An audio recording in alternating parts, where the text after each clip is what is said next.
Good evening, good evening, good evening, and welcome to the Reel McCoy. I'm your host, Meffistoe, and always with me, my hetero life mate, Oh My Feelings. How are you, sir? Doing pretty good, bud. What is the Reel McCoy, you might ask? The Reel McCoy is your weekly movie podcast where we ask you to go watch a movie, you watch it, come back to us, and we discuss it to no end, and we break it down for you guys. This month of September, we are discussing Guy Ritchie movies. So, we kind of, we're going through not by order. It's kind of all over the place. I don't remember the exact reason why it was, but it is what it is. All right. So, I'm all flustered. So our guest, Aiden Paladin, about 20 minutes before the start of his show, canceled because she felt ill. So we're gonna respect her for not coming on and not doing. I'm all flustered again. You're fine, Right. buddy. Sorry. So what I'm flustered for a reason. The reason is Evie Mux or Evie Sucks fucked me over, and I'm looking at the YouTube right now. It is all screwed up. Great. It is all screwed up. I'm not even sure. I mean, we'll say hello to Paul, to Becky, to Jillian. Thank you very much for joining us. I am pretty sure Evie Mux completely destroyed the raid that was maybe or maybe not influxing. I have no idea.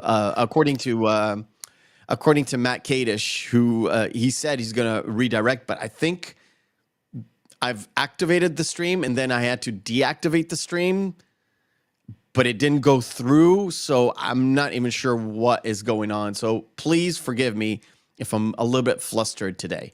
So let's go back to it. Let's say hello to the chat. We'll say hello to Paul Harley. We'll say hello to Becky. We'll say hello to Jillian. Hi, Jillian. I know you said that you were on a vacation or trip. I hope you had a great time. I hope you enjoy yourself today. And all the rest of the lurkers, thank you, lurkers. You are the backbone of any streaming channel, especially on a show like this where it's just once a week. Snatch. All My Feelings. How many times have you watched it just this week? Just this week, since I got an update twice. Nice. Again, I wasn't supposed to be here today. Yeah, you were definitely not. We're not supposed to be here today. And yes, I am the main character of Clerks. Yeah, I know. All right, I just need to do something. Of course, I just checked. Everybody is waiting for the podcast to start on the other stuff that was going on. So let me just do something. Hi, everybody. We are live on another link. Please join us. Hold on.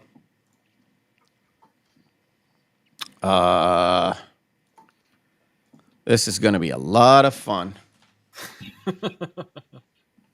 Yeah, I had to restart restart the link because it couldn't initialize the stream. So everybody's just waiting over on that on the other stream that is going on. So please forgive me, and we'll just start the show with a little segment I like to call Behind the Screens. Sound production, take 2. Behind the Screens is where we turn to All My Feelings usually, but today it's going to be me, and we'll get the lowdown on everything that is behind the scenes, behind the stuff, everything. Let's get it going. All right. Guy Ritchie was already starting to write Snatch as he was nominated for Best Picture Award in the 1999 BAFTAs. The Lock, Stock, and Two Smoking Barrels, that was the movie, and it came out in 1998, if I'm not mistaken. Ritchie and his partner, Matthew Vaughn, had no problems securing £9 million from investors. Some sites say it's £6 million. It actually was £7 million to make another London crime drama. That was the whole bit. And of course, wait, hold on. Of course. Let me just do this. I'm sorry. Again, everything is all messed up. Right. So, where was I? Too many windows open, man. Too many windows open. All right. The first roles to being cast was the first people to being cast was Jason Statham, Jason Fleming, who plays Darren, and Vinnie Jones. All came in from Lock, Stock, and Two Smoking Barrels. Yep. They said they'll happily just do the switch. Brad Pitt really liked Lock, Stock, and Two Smoking Barrels, and he really wanted to play a part in Guy Ritchie's next project, which was this. Ritchie, of course, said, well, fuck yes, or yes, but he really hasn't written anything for Brad Pitt. He didn't even write any role for him. There was no part that he thought it would be good or that would fit, especially because he doesn't have a convincing London accent, a specific one. So that's how the role of Mickey was born. So just make him mumble and make him a pikey. Yeah. So the thing is this. Mickey wasn't even a part of the entire Snatch array of characters, which was odd because he's pretty pivotal. Titular. I mean, he's a pivotal character. Yeah. Yeah. But Pitt could do a very convincing Irish accent. So he told him to muck it up. So make sure he mumbles and fumbles and all that stuff. And that's how the entire thing came about. Also, just as an aside, I do have a little bit of info just for Brad Pitt. Sure. He said that besides working with Chuck Palahniuk, this was his best role that he has ever had. Chuck Palahniuk wrote Fight Club. Oh, that's weird. Because Palahniuk actually went on set during Fight Club. You read about it in it is Stranger Than Fiction. But Brad Pitt has gone on record saying that like this was his second favorite role that he had from his early career. Interesting. Yeah. Interesting. Okay. Because he apparently loved playing Tyler Durden. And it's so strange because what I came up with is the fact that he was a little bit disappointed, actually, with Ritchie when Ritchie told him, you're playing a boxer. Really? Because he just finished shooting fighting. He just finished Fight Club, yeah. Yeah. But after he read the part and he really wanted to work with Ritchie, he said, fuck it. I'll do it. Need a drink. Yeah. Need a shite. Exactly. So that whole accent was born out of it's so strange because it's not just the fact that Pitt couldn't do a London accent and can do an Irish one. Lock, Stock, and Two Smoking Barrels was heavily criticized for the rough London accent that everybody had, and nobody could understand anything. So Mickey was like taking it one step even further and saying, well, fuck you, we're doing this. Yep. And he specifically told him to mumble because of that criticism. Some European distributors actually asked for the whole thing to be subtitled, for Mickey's role to be subtitled, because it was so not understandable, and they couldn't dub it because in some European countries they just do the dub, and in most European countries have subtitles for English. Yep. So they asked him. Which, if you could think about it, it makes a lot of sense because in certain scenes, you actually need subtitles even if you speak fluent English. Yeah, kind of. All right. Where was I? There. For the role of Bricktop, the first person who sort of got approached, or not sort of, got approached was Sean Connery.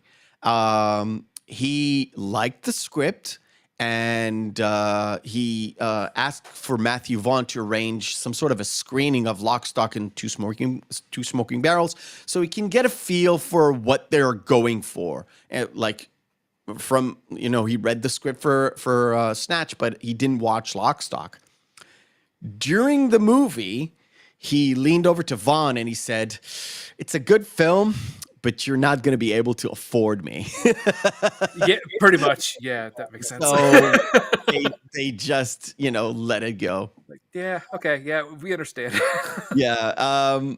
Alan Ford, who played Bricktop, before even Sean Connery was connected to this, had a couple of readings, and it didn't quite work out. After Sean Connery was declined, Ritchie called him for a third audition, but as it happenstance, he didn't wear his contacts that particular day, so he went with the full glasses. Yeah. So, and he naturally has these bug eyes because, he is in Lock, Stock, and Two Smoking Barrels playing the bar manager for Sting. Yep. And, he won the role for that, just by happenstance. Now, see, that makes a lot of sense. And it's sort of weird that way because, now you look... You're looking what I'm looking for that I didn't know I was looking for. You know what I'm saying? Hindsight's always 20/20, especially with those glasses, and it better be. I was gonna say, you know what those glasses always reminded me of? Casino. Robert De Niro's crazy fucking glasses at the end of that film. That's right. Yeah, that's right.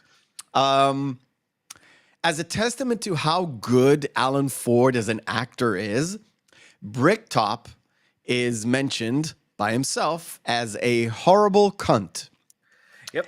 And he pesters dogs.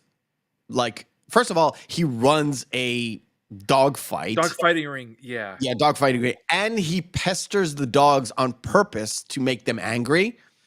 Alan Ford is actually a vegetarian. But not only that, he's an animal rights activist and has been an animal rights activist for a while. So it's not like a trendy Hollywood thing. Yeah. So that's how good he is.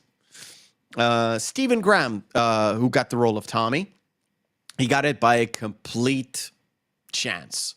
He went to one of the auditions with a friend who was up for a minor role in Snatch. Once the friend ended, Ritchie kind of popped his head through the door and he saw Steven sitting there, and he's like, are you going up next? And Steven said no. But in the way he said no, Ritchie was like, "Oh, that's an accent I want." And he dragged him in, gave him lines, he read the lines, and was cast on the spot. And oddly, Stephen Graham, one of his best roles, he's kind of underrated in the series because there are so many powerful performances in it. But in Boardwalk Empire, he plays Al Capone. And it is really good. That's a series that you should watch someday. It's one of those series where it's bookmarked as be seen. Yeah. Obviously, like Steve Buscemi just It's because of Steve. It's because of Steve Buscemi that I want to watch it. All right. Ritchie runs a tight ship on the set, and he insisted on a system of fines that included being late, talking on the phone ringing, sleeping on set, and whininess and rudeness to be fined. In general, what he wanted is everybody to like each other or get along with each other.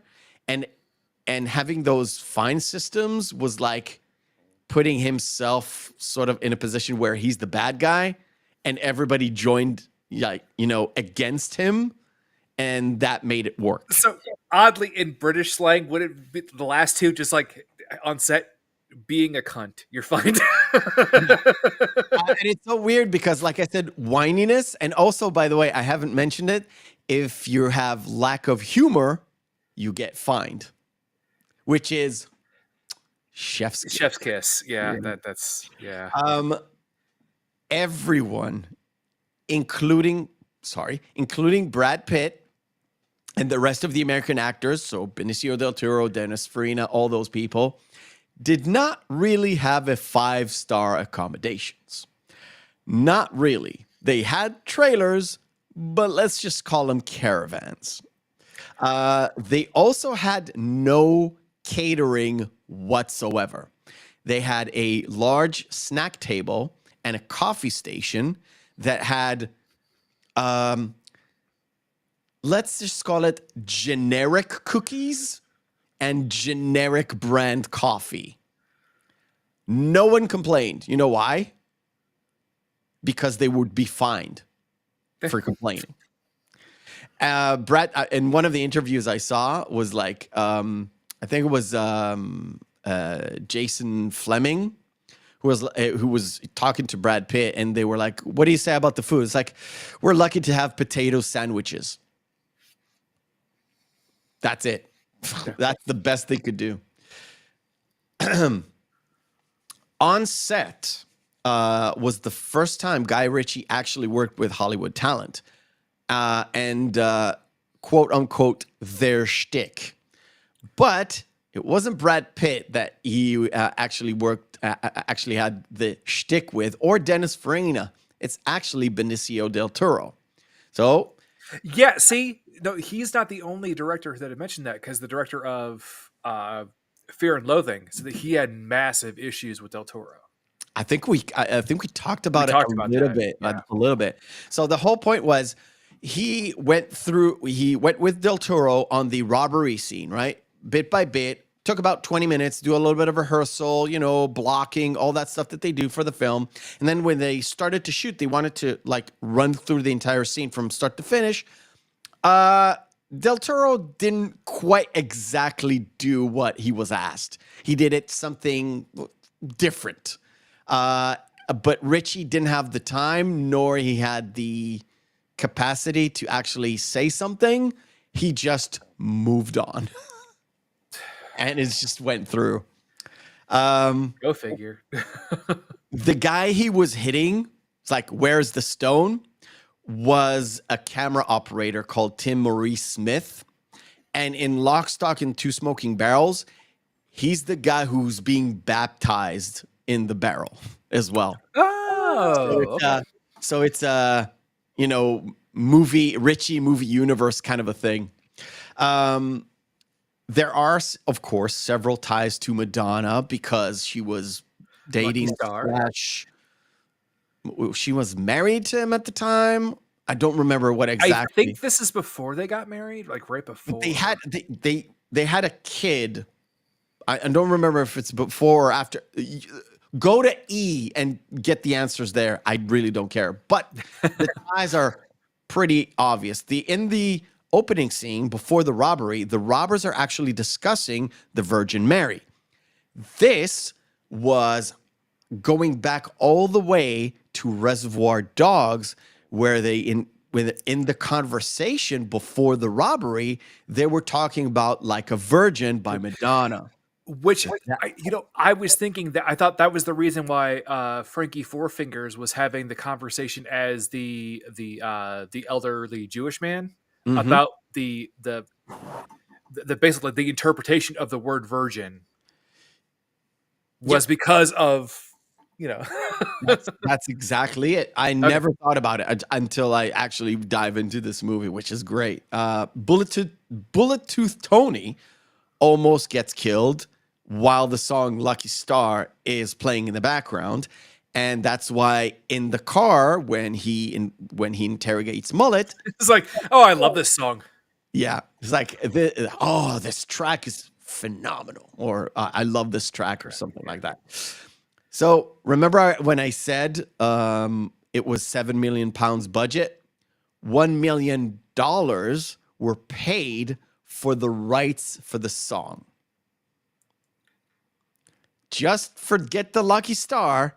They paid $1 million. And it plays not in full, plays twice. Yes. You could barely hear it. But yeah. Well, it's prominent during the background shot for Bullet Tooth Tony. Yep, exactly. 6 times. Yeah, 6 times. Same instance. So the robbery at the bookies, when Saul and Vinny go to the bookies and rob it, was modeled after a real robbery. Sort of happened like that, but with the walls coming up and everything, and the guy couldn't get out of the door. That happened in 1991. I have actually seen footage from the security camera, which is weird because it looked oddly familiar. The whole point was the fact that the guy was trying to push out instead of pull out. It's a security door, idiot.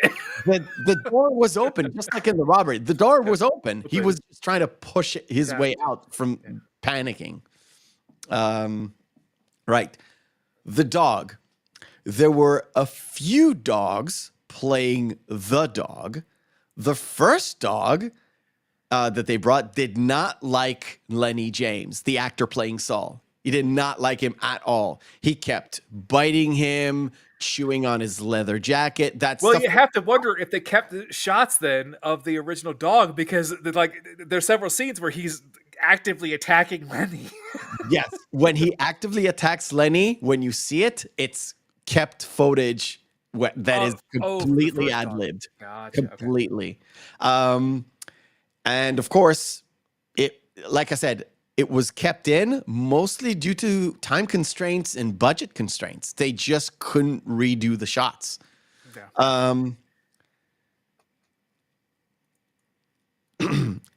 Something to do with the dog, which is a little bit off key, but in the same year, 2000, when this movie came out, Vinnie Jones had 2 scenes in 2 separate movies where he's being asked to open up a dog and take out a valuable item. Do you know which one is the other movie? Offhand, no. Gone in 60 Seconds, where the dog eats the car key/remote. Oh, the key fob. And Sphinx pulls out a knife and was like, no, Sphinx, we'll just give it a laxative. Relax. And you know why I don't remember that? Because I have not seen that movie in so long. Well, I've seen it. It sucks. And if you want to know how it sucks, go back to the April show that I did with Vex Electronica. It was a pre-recorded show, but it ran as a totally live show. You can go back, watch that show, and understand why and how exactly. Yes, exactly, Paul. The Mercedes-Benz keys, exactly. The laser-cut Mercedes-Benz keys. That was it's a whole rigmarole, never mind. Then again, I think I'm pretty sure that Vinnie Jones is probably a nice guy, but he just got the look like I could see you cutting open a dog. Yeah. Oh, hold on.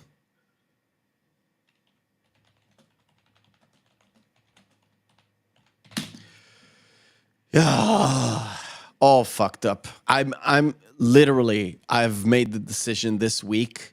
It's going to happen in December, but I'm going to leave EV Mux be because I've too many problems in the recent 2 months that was happening backstage, and nobody knows, not even you. Oh, my feelings. I didn't even share it, but All right, cool.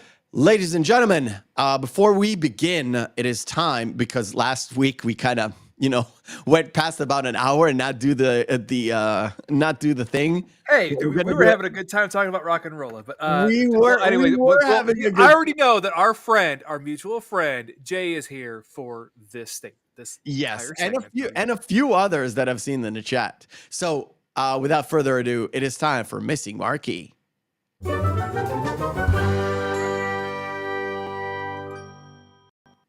Missing Marquee is where we take 10 posters of movies, have their text written off, and today we're going to let the chat do their thing because I've set the bar for the lag at the most totally ultra less lag as possible as I could do, and I went through the entire 10. They're pretty easy, so we'll just have to go. Jay, I'll just say ding if I know it.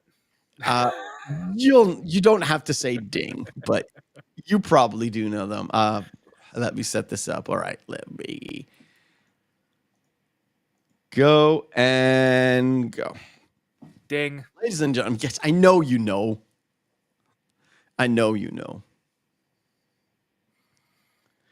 Chat. What is this movie? There's still 22 people waiting for the other stream to start, by the way. Birdman is correct. Ding.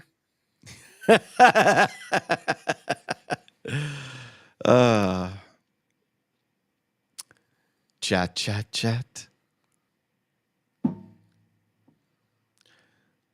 There's still people trickling in. It's not Salt. It is Angelina Jolie, but it's actually a very, very worse movie that's completely CGI. Yeah, CGI'd Angelina Jolie. Of course, it is Beowulf. Beowulf. Ding. I like I said, I know you know. No, Juliet, it was not Avatar. Gotta keep saying it. Some people have like much bigger delay than others. It's so weird sometimes. Blade Runner is correct. Ding. This is tough because which one is it? It's actually really easy if you notice her outfit. Yes, I know. Jay is a star and a half. It is Kill Bill Part 2. And it is because of the outfit. That's how you know. Ding. You're throwing softballs. These are easy. I told you. This is probably one of the best of this director's latter pictures. Okay. I really enjoyed this movie. Well, again, I'm really into that into the 1920s aesthetic, so it makes a lot of sense for me. Okay. Oh, Jay doesn't know this one. Paul doesn't know this one. Juliet doesn't know this one. Becky doesn't know this one. Is that Amsterdam? It is not Amsterdam. No. Although that's a good guess because it's based off of the it's a Van Gogh painting. But it's a Van Gogh painting and it's a canal, but it's not actually in Amsterdam. There it is. Midnight in Paris. You had to Google that, didn't you? Great movie. It's a really good movie. Oh, now unfortunately, since you made me watch it, ding. What? I made you watch this? Well, you and Mrs. Meth. That's a side conversation. No. Mrs. Meth required me to watch this with her. It is, of course, Monster-in-Law. Thank you, Jay. Oh, ding. Took me a second on that one. It has a very famous monkey in it that later on was in Friends. Yeah. Playing Outbreak 2, The Virus Takes Manhattan. But no, this is Outbreak, of course. Oh, come on, ding. We just talked about it. Well, I'm sorry. It wasn't the notes. That's why it came up. Yes, Jay, it is Reservoir Dogs. I think Jay's internet is faster than everybody else's. Oh, ding. Oh, yeah. This is actually one of, I think, probably his best. This is one of the. Remember, I told you back in the like a month plus ago that I found a really good resource for posters that are like, oh, this has a poster that does not have a name. Yes, thank you, Jay. This is business. That's a great fucking poster for that too. Oh, yeah, come on, dang it! This is so easy. Like I said, all of them are easy. This week, if I would have let you go, this has been done in less than a minute. Like you might have been stuck at Monster-in-Law. Maybe. No, I remember Monster-in-Law. That's the thing. And Jay with the runaround is Saving Private Ryan or Saving Ryan's Privates. No, Julia, it is not. Shaving Ryan's Privates. Shaving Ryan's Privates is well, if we do get a Manscaped sponsor, then maybe. Right. So, Snatch. Now I have to bring it up from the dead somewhere. Snatch. First of all, I have to say Snatch is literally in my top 20 movies of all time. And after watching it this week 3 times, and I've never done that. I don't remember ever doing that. I literally watched the whole thing 3 times. Usually the most I've had was watching it twice and then watching it like sporadically, like scene by scene. This time around, I really, really enjoyed watching the movie. Like I picked up on stuff that, I kind of saw and then forgot, and I really enjoyed the movie. It is so well made, so well shot, and so well edited. It is unreal. The only thing that I found a little bit unnerving about it is the fact of how rushed it feels at times. You know what?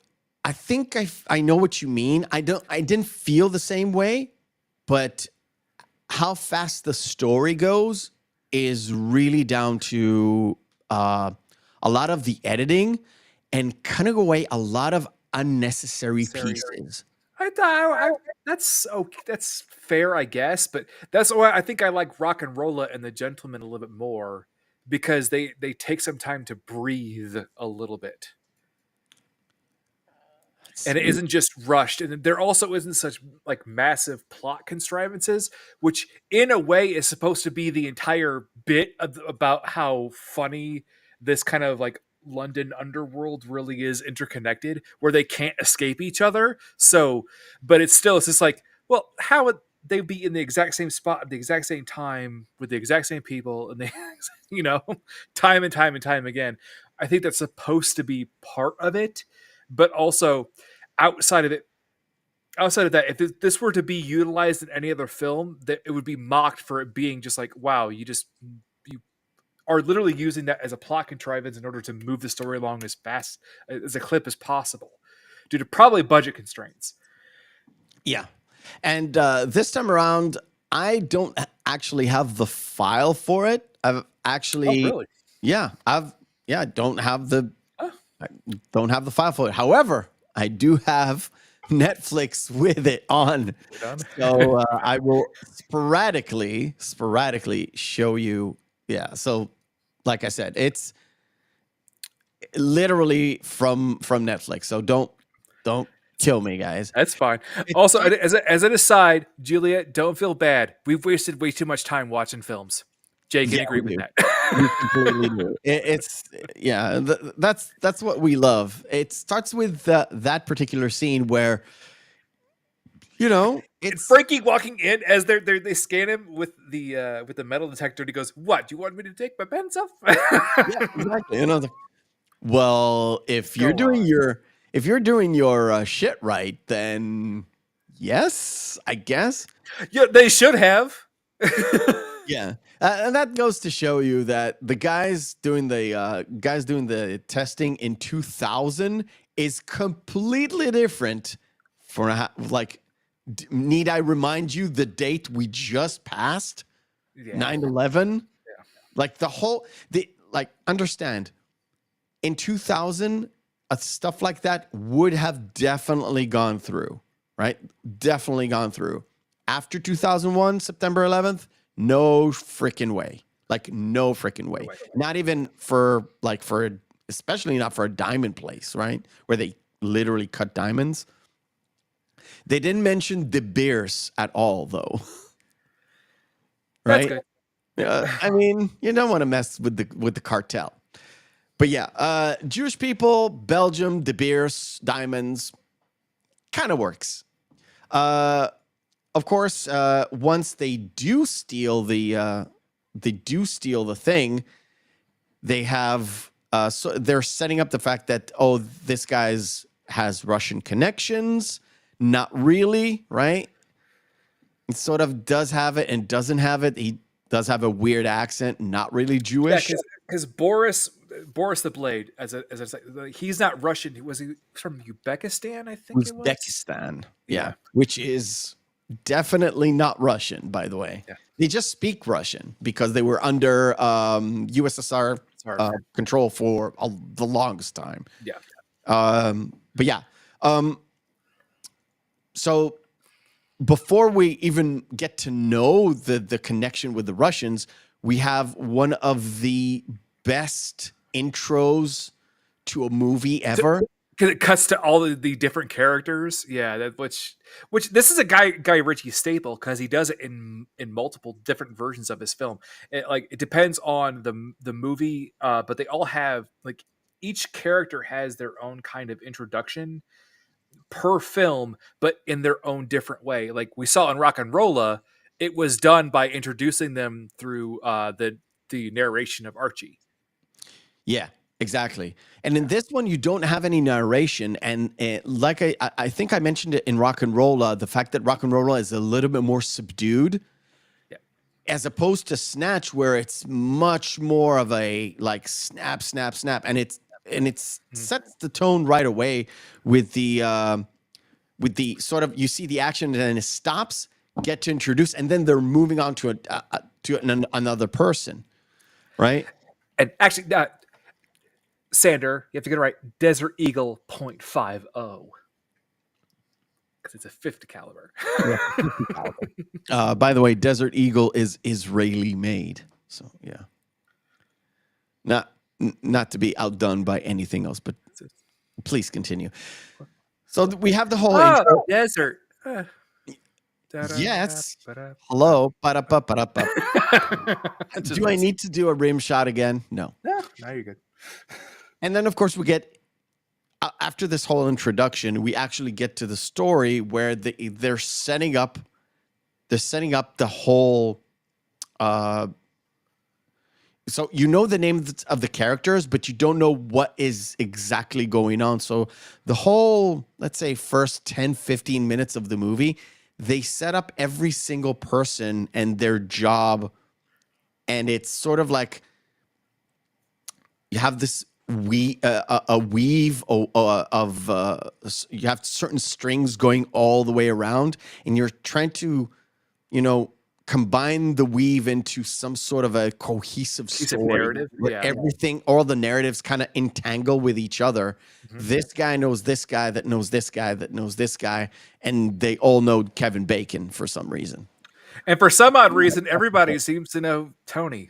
Yeah. No, sorry, not Tony. Tyrone. Because they showed later, they're like, who are these idiots who wanted to commit suicide when they stole from the bookies? He goes, I don't know who they are, but they look like Tyrone, you silly fat bastard. and to me, this particular scene with Turkish kind of sets the mood for the entire thing as not. How about those sausages? 2 minutes, Turkish. No, you said 2 minutes 5 minutes ago. 5 minutes. No. I know. He comes in 5 minutes. You said 2 minutes 5 minutes ago. What? So the whole point is Turkish wants Tommy to take Gorgeous George, a guy who fights on unlicensed boxing, to go get a caravan from the gypsies. Tommy so, said, what's wrong with this one? Yeah, it's like, I don't know. It's tip the top. The door comes off. I don't know. It's tip top. And to me, Turkish or Jason Statham's accent and the way he acts like with other characters is just, he's my main guy for this movie. I know people like Brad Pitt's character or Turkish is the central lead in the film. That's clear. To me, he's the one that is like the thing. And it's so crazy how impactful what he says gets into other pop culture references. You and I both played World of Warcraft for many, many years. There's a whole zone, I think it's Cataclysm, right? There's a whole zone where they have a mock-up story of, let's say, an Indiana Jones character mocked up in World of Warcraft. Oh, yeah. No, you're right. I forgot about that. The storyline leads up to him fighting Germans, and they all say "the Germans." It's the Germans. Yeah, and it came from this, and it always made me laugh because I love this movie so much. And no, there's also a bit where there's an off-color joke. Also, actually, it wasn't Cataclysm. That was based off like, well, you know that the human body actually hasn't developed the proper means to process the dairy. Yeah. Yeah. That was referring to the Taurans, which, ew. The what? The Taurans. What Taurans? In World of Warcraft. Oh. The milk joke was in Cataclysm. Oh, yeah, went off my head. Yeah. Never mind, but I'll check it out. So we have that conversation with the Russian and Boris and what I love about this movie, I said the editing, it's not just the editing itself, it's the way Ritchie moves from one scene into the next scene while doing some sort of an action. In this particular moment, before they move to the Russian the Russian guy who stole the diamond talking to his sort of cousin Boris, what Turkish does is he talks to Tommy. He's like, why do you have this gun? Like, we're not like gun criminals. We're just boxing promoters. I know it's unlicensed, but why do you have this gun? It's like for protection. Who do you get it from? From Boris the Blade. And Turkish just turns the drum and clicks it in, and immediately it moves to Boris having that conversation. And if you were not hip to the movie by this point, now you're locked in. Which, side note, I'm going to mess up his name because obviously I don't speak any form of Russian, but it's Rade Serbedja, who plays Boris the Blade. Phenomenal role for him. You know what he reminds me of is a prototypical Christoph Waltz. Kind of. But have you heard him talk like in an interview? Yeah. He has a regular British accent. Yeah. Yeah, regular British. I think he's like an immigrant from Croatia or Slovenia, Serbia, one of those.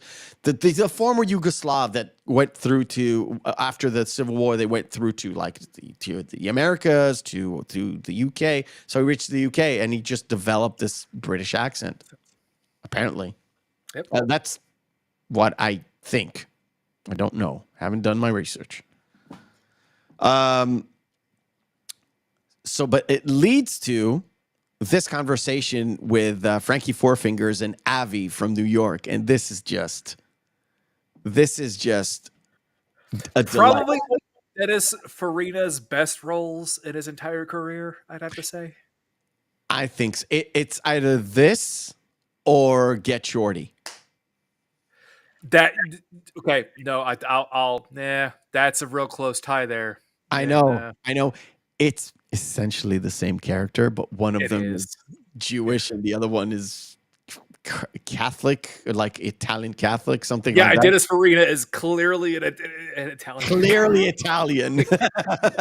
Yeah, but it's not just about the conversation and the fact that when Avi kind of mentions to Frankie that the fact that he's just don't get into trouble and for God's sake, do not gamble. Do not gamble. This sort of Viva Las Vegas montage.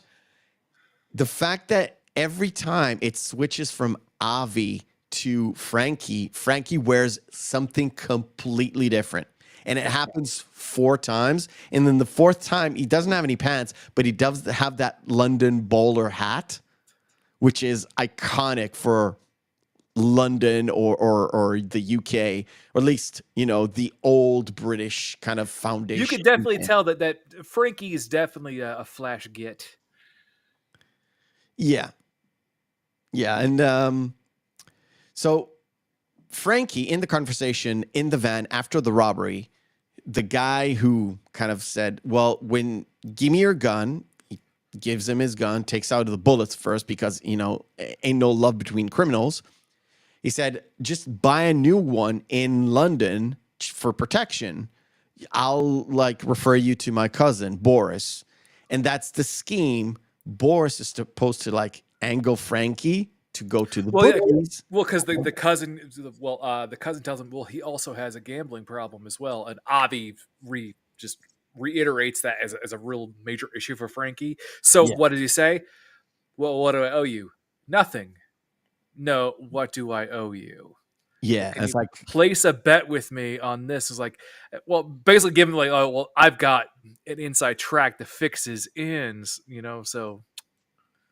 Which technically, if it would be another fight, he would be correct. Well, yeah, because all the other fights were set up by Bricktop, and all of his fights were basically setups. Yep. And the only reason why, again, they mentioned that Turkish mentioned before, well, my men will fight. They won't go down. Yes. But then, of course, because of what happens here with the pikeys, Turkish has to, let's say, bend his own rules. Because no, by the way, one of the funniest bits in that is when they drive off and the caravan's wheels fall off. They go back to him and goes well, here, we'll give you back the caravan. You just give us money. The fuck do I want with the caravans? Guy ain't got no wheels. Yeah. And like I said, that first joke with Turkish with the 5 minutes and 2 minutes sets the tone for the humor for the entire movie. Where if you've watched Lock, Stock, and Two Smoking Barrels, which we will cover, there's a lot less humor in it. Is a lot of dark humor in Lock, Stock, but it's much more pronounced. Oh, that kind of a humor where it's completely deranged, right? What do you mean you lost Gorgeous George? He's not a pair of car keys, and he's not exactly what you call conspicuous. Yeah. Of course, we kind of skipped over the whole Bricktop moment, I think, right? Well, the introduction of Bricktop and how he gets rid of problems. Yeah, it's with a stun gun, a nylon bag, and a roll of tape and a pack of hungry pigs. That's basically what happens. And I love the fact that the guy who ratted out his friend also is I have no time for people like you. He says something in London-esque, but is basically, that's what he said. And the guy is Liam, who gets the bag and the pigs as well. It's just, and when he gets introduced, these guys get killed in front of 2 other unlicensed boxers. What are you looking at? What the fuck are you looking at? And also, what's funny too is I now know because I forgot that this was part of the entire bit before doing a rewatch of Bricktop saying to Errol, "You really shouldn't think." Yeah. Because it harkens to later in Rock and Rolla, where it says, "Think before you drink, before you drive me mad." Yeah, there's there's a through line between all of the crime. I would say crime comedies. It's not super comedic. Like I said, this one is the most comedic of all of them, even including The Gentleman. Yes, I would agree that I would think that The Gentleman is probably the most action oriented out of them. Yeah, I would say so. Maybe because it has a lot more American actors in it, but Well, the entire chase, which we'll talk about next week. Yeah. But I love the fact that after Frankie gets a tip, he goes to Doug the Head, which also he gets an introduction. The fact that Doug the Head is the guy to sell stolen diamonds. He's not Jewish, but he likes to pretend he's Jewish. It's like he's as German. Sorry, he's as Jewish as he is a monkey. Yes. And I like I said, Ritchie kind of injects a little bit of humor with his daughters, the twins. It's like, yes, Dad, you told us. Yeah, you told us, Dad. Yeah, you told us, Dad. Yeah. And when the other one pops up and they say it in unison, it's like, Ritchie, perfect. Perfect. And I love the Benicio del Toro, and it's very subtle, but he got it's a sort of New York Jewish American type deal when he's like, Booby, I know some things you don't. It's very, very, very, I look at it as very much a New York thing rather than a full-on, a Jewish New York thing rather than just American Jewish, because it really depends on the area, right? Yep. The fact that he's like, oh, I've got a tip at the bookies. Everybody's doing crime in this. Nobody is a good person. No one's clean. Yeah. Not Turkish, not Tommy. Nobody's clean. They're all dirty.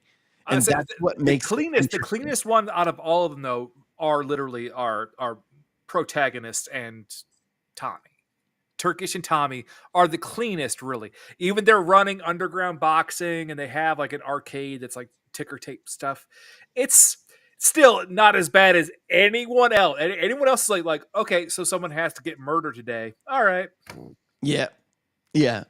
And I'm jumping a bit ahead. Otherwise, we won't have any time to run everything else. But the fact that Boris gets to this pawn shop guys to sort of like mask Saul and Vinny to mask the fact that he doesn't want any Russian involvement. And of course, they get Tyrone, and the stuff with Tyrone is just comedy gold. It's great. And also with the dog, when they give him the squeaky toy, and the dog swallows the squeaky toy. Oh, it's just great. But I personally like the fact that wait, you thought he was a getaway driver. He couldn't get away from anything. Exactly. like oh God, this movie is so good. And the retort that Soul says is like, oh, once he's pinned down, he can just go. Later on in the scene where the dog you put it in reverse. Yes. It's in the car. Like what did you do? It's like it was in a funny angle. It's a 4-ton truck. Yeah, you mean behind us? It's so great because what they did was they didn't want him to move the car so nobody would see the damage, but that would lock Frankie Four Fingers inside, and it's such great writing to come up with that. And also the line about the setup too, about how like Tyrone is obviously clearly fucking useless. They had that giant fucking opening for him to back into like, what do you mean it's too tight? Yeah. So the point is, Gorgeous George is out, right? And Turkish and Tommy are talking about what are they going to do. And Tommy says, well, what about John the Gun or Mad Dog? Like, I forgot his name. I now forgot his name. I literally have Mad Dog is in an asylum now, and John the Gun blew his brains out. Blew his brains out, which is where he goes. That's really ironic. Yeah, I know what we'll do. We'll just use the pikey. We'll get the pikey. And what does the pikey want? I want Caravan. I want a caravan from me ma. Who? His ma. His ma. And of course, because they do this exchange, Bricktop like has them in his pocket. And that's what like Turkish has the whole line like, you don't want to be in his pocket because you'll never get out. Yeah, and he says that in the beginning, which is a great fucking setup and payoff for me, even though it comes like in the first third of the movie. So the thing is, Frankie because the van gets hit, he gets knocked out. The boys are waiting for a guy with 4 fingers coming in with a briefcase to the bookies to rob the bookies. They just see one guy walking with the briefcase and goes, did he have 4 fingers? Didn't have time to get the binoculars. Yeah, the binoculars. The enunciation was key to making that thing fucking funny. It's all about pronunciation, accents, playing on words. It is so great. That's a very wacky dream there, Saj. But I was going to say, but to that point, when he shows him the shotgun, he goes, that's not a shotgun. It's a gun. This is a goddamn anti-tank weapon. Yeah, it's an anti-aircraft. Yeah, it's something crazy. And you know what? You know what's crazy? When he shoots the shotgun and blows a hole in one of those like uprising walls, there's a moment where it backfires on him because it actually shot the shot. Yeah. So Lenny James got it in his balls. They kept it in for the same time constraints and budget. Well, because also it works so perfectly because these two are the most bumbling morons when it comes to trying to pull off a heist. Yeah, but the whole point of Vinnie, what are you doing up there? What do you think I'm doing up here? And I like the fact that the girl in the bookies was so nonchalant. Non fucking plussed. It was like all bets are off. There's no money, idiots. She's used to dealing with people either like she used to deal with criminals. It's literally Bricktop's bookie place. Shows she's dealing with criminals all the time, and she knows everybody's crazy. So listen, I'm used to people that actually might shoot me. You're not going to shoot me, so I'm just going to talk shit. Yeah. And when she gets the opportunity, she's the one taking the shotgun and starting blasting all over the place. But before that, and because Frankie hasn't contacted Avi in a long time, Avi's worried. He knows about the gambling problem. And of course, gets on a plane because, London, cup of tea, London. He goes on a plane, and one of the best transitions in a movie ever, but it's also a setup and a payoff for the end of the movie, which is the Concorde going back and forth. Yeah, it's fantastic. Yeah. And also, I love the fact when he walks into Doug the Head's room, shut up and sit down, you big bald fuck. It's so great. I have it on. You can see it in the background. Shut up and sit down, you big bald fuck. It's so fucking good. And, Avi is a no bullshit guy, but he's not down and dirty mafioso kind of a criminal. He's like a, white collar type of a criminal. He let other people do the robbing, not or he's a fencer. I think Doug even says it to the girls. He's a big macher in New York. Macher is a guy that is a trader. Yeah. Basically, macher is it's a Yiddish word for a trader. Not really a banker. Not really. He trades with anything. It could be money. It could be diamonds. It could be gold. It could be sheep. Right? He's the guy that does the trade. Yeah. So in not a criminal. What they would use in kind of the English parlance is like he's a fleece. He's an intermediary for everything, both legal and illegal. Yeah, if you want to find something, he can find it for you. But a fence. Fence, yeah, that works. But fence is more of you sell it to that guy because he he can make money off of it or whatever.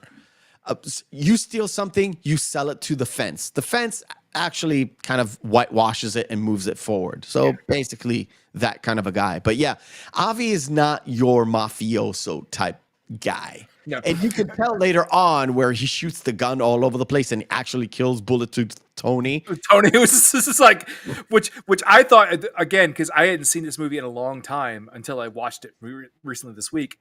I thought it was like Avi doesn't die this early when they're in the bar scene where Bullet Tooth Tony shoots in and shoots Boris in there because he just shoots the Desert Eagle into like through the wall, and Avi was just ducking down. I'm like, oh shit, Avi doesn't die this early. Not that I remember. No, he just went down. No, he doesn't die at all. But what I found funny though is the fact that but to that point, but you can tell that he has what Tommy and Turkish refer to as the minerals. Yes, because later when even in that hallway when everybody's pointing guns at him like fuck you, and Boris comes in and like, give you the case, fuck you too. You know, so many people I've talked to throughout the years don't know what the minerals are. It's literally you don't have the stones to do this. Stones, yeah. The stones, minerals are stones, yeah. And so many people I've talked to is like, oh, mineral, it's a mineral, it's a stone. You don't have the stone, so you don't have the balls to do this. Yep. Duh. It's like, I thought it was obvious, but some people, like, you know, weird. I'm going to put a picture up and you'll tell me who this guy is. By the way, chat, please tell me who this guy is.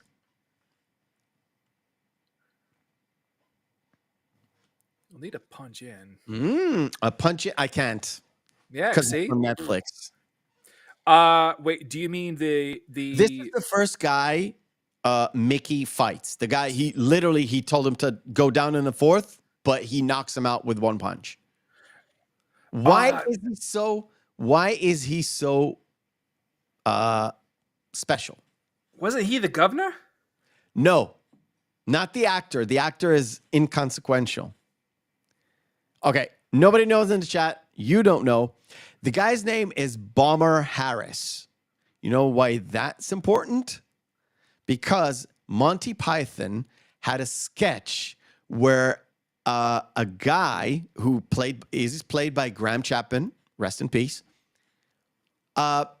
He fights himself in a wrestling match, and his name is Bomber Harris. Oh, okay. Bomber Harris will meet himself, Bomber Harris. Which is oddly funny because, just a random side note, a lot of professional wrestling bits around the entire world, like different kind of leagues and everything, they'll have people do shadow matches where they're literally fighting, quote unquote, the Invisible Man. Yeah. Yeah. Yeah. To me, that's Ritchie's homage to Monty Python. Okay. The first time I've seen this movie, it was like, oh, he's fighting Bomber Harris. It was like, okay. The first time ever I've seen this movie, that immediately clicked for me, because if you haven't seen it on The Flying Circus. No, I really don't. I don't remember the episode of Flying Circus. No. It is the first, I think it's the first or second sketch on their Hollywood Bowl appearance. And if you want to see that, go to YouTube. It's there. Okay. Okay. On their live show, live at the Hollywood Bowl. Gotcha. So the whole point is, and this is, I love this.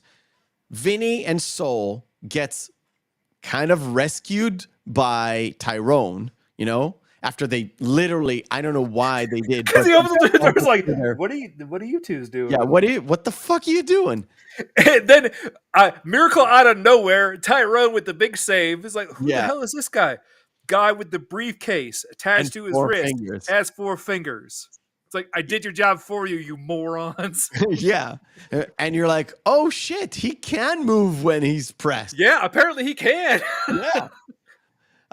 And of course, what happens is the deal that they have was with Boris, but what they do is they open the case and take out the diamond. Now, the thing I still don't understand after Why all did they these put years, the diamond back in the case and close it? why did you put the diamond back in the case? And also, why would you give a shit? You could crowbar the thing open. Yeah, exactly. So when they said when Boris goes, well, he heard my name, so I shot. Yeah. him. Oh, and I'll mention this now. All the deaths in this movie, all of them, including all of them, are done off screen. Yeah, you don't actually see the actual violence happen. You just see the aftermath. Yeah. Real violence. The only points where it's like, somewhat violent is the boxing scenes. That's about it. It's the boxing scene. Even at the end where the pikeys kind of shoot the vans, you can see them shoot the vans and the vans kind of explode. And the guy running away, Darren talks on the phone, right? Yeah, because he has the shotgun pointed down and goes, you have to speak up louder. Yeah, you're going to have to speak out louder, and you hear the bang, right? Yeah. But you don't see the guy getting shot. You just see the barrel. Well, that, and even when Bricktop knocks on the door, this is like, well, yeah, I'll give you a shooter, your cunt. And the guy shoots him. You don't actually see Bricktop or any of them get shot. You just see their bodies on the ground. Yeah, you just see their bodies. And also, when Bricktop is being introduced, there's a guy being held on a pool table, and he comes in with this 5-pound mallet, and you see him, give a whack, but you don't actually see the guy getting clipped. Right? So all the deaths are off screen, which it's a choice, because if you look at Lock, Stock, and Two Smoking Barrels, I believe there's a couple of deaths on screen, but a couple that is off. They're alluded to. And, and again, after what we saw with Rock and Rolla, it's very clear. Yeah. And another connection to Lock, Stock. What's the name of the main guy? He's got a weird name, Lucky, or don't remember. The main guy also had a machete, and he chopped somebody's body off to get something, just like Blade. Which is what's funny is we're going to talk about the Gentleman, the series, when we talk about the Gentleman next week. That's they're integral in one part of several episodes is a machete. Of course, once Mickey doesn't follow through, you don't. Side note, with the way that they did his boxing training. What with Brad Pitt's boxing training, with the way that he did a fade side into a right hook? Yeah, like, wow, he actually took some really good boxing lessons, because that was fuck smooth. Yeah. So yeah, he pulls the same kind of move on both Gorgeous George and Bomber Harris to knock him out. Well, because they're big dumb idiots that are throwing big fucking haymakers and slip and bam. Yeah. No. I don't mean machete, Donnie Trejo machete. I mean, they both have a big knife that cut down body limbs. And that's not machete, it's machete. Thank you. No. Danny Trejo's is machete. So Turkish goes to his office, not the caravan office, his actual place of business. I still don't understand why their office wasn't in that, arcade place, but we'll put that aside. And he goes to the safe because he wants to pick up some money before we're gonna have to run. So I'm gonna need to get money first. It turns exactly, and of course, Bricktop's men are already there, and Bricktop himself. And when he moves back, he's like, he steps on him. So that's where you keep the sugar. Put the kettle on. You take sugar? No, I'm sweet enough. Oh my God, this man is so evil, man. He is so evil, but he's so nonchalant evil. He's such a great villain, not a fantasy villain or it is fiction, but he's sort of he could be a real person. Yeah. And it's probably almost is a real person. Almost in a lot of ways that obviously Guy Ritchie's taking off of especially the twins that were really, really famous con men and the craze. Yeah. In there. But I think honestly, Bricktop reminds me so much of Whitey Bulger. Yeah, I've heard that before. Yeah. I've heard that before. But yeah, I get it. I get it. So Bricktop says, well, you're in my pocket. Well, he doesn't say that, but he says, you owe me. So I am going to use the pikey again. And so we can get the pikey to fight. Like, yeah, I'm not asking. I'm telling you. I'm telling you. And he's going to go down in the 4th round. Yes. All right. We've got Sander Hammerschlag going with me. Bomber Harris was the nickname of Arthur Harris, who led an RAF bomber command in World War II. He is the guy carpet bombing German cities. Sorry. So that's why Paul Harley brought up Dresden, I mean. Yes. But I think most likely Guy Ritchie referred to Monty Python because he is a Monty Python fan. And if you love Monty Python, you know where it comes from. You know that, yeah. Or to the level of Guy Ritchie knows Monty Python. I kind of refuse to believe that it comes from particularly that guy, but it could have been, and I'm not putting it down. It could have been that Monty Python came up with the name coming from this particular RAF guy. But yeah. So Bricktop tasks Errol to find the guys who robbed him in the bookies. Meanwhile, Turkish goes to Mickey again to try and convince him to fight again. But Mickey had a very long bit about hair coursing, which one bit that it's going to come up, but the soundtrack in this film is just like, so at the end. I've waited with this. So we'll talk about it at the end. So the most incoherent speech from Brad Pitt comes in this part. Yes, because there's even been like, let me confer with my colleague. Yeah. You have any idea what the hell he just said? And the only thing you kind of understand is the fact that she wants it. Periwinkle. She's partial to periwinkle blue. It's like, and Tommy even says, wait, weren't we the ones that wanted to buy him? It's like, this is messed up. We were supposed to be the ones buying a caravan. And of course, they have that great scene where they release the dog, do the Corsair. The dogs chase the rabbit. And of course, Errol and the other guys are chasing Tyrone. So is the rabbit gonna get proper fucked? Yeah, proper fucked. Exactly. And it sets up before they even get over there, because Turkish says to Tommy before they even go to Mickey, it was like if Tommy asks, what if Mickey doesn't fight? Then we're gonna get killed, dismantled, and fed to the pigs. And if Mickey does fight and knocks him out, it's like, then we're gonna get killed, cut up, and fed to the pigs. That's later on, but yeah, it's later on. But when he says, why don't we just run? It's like, what, before the Germans arrive? What are you talking about, Tommy? It's like, it's gonna happen. So the hair doesn't get proper fucked. Their task of getting him a caravan before he fights. And that's the whole point.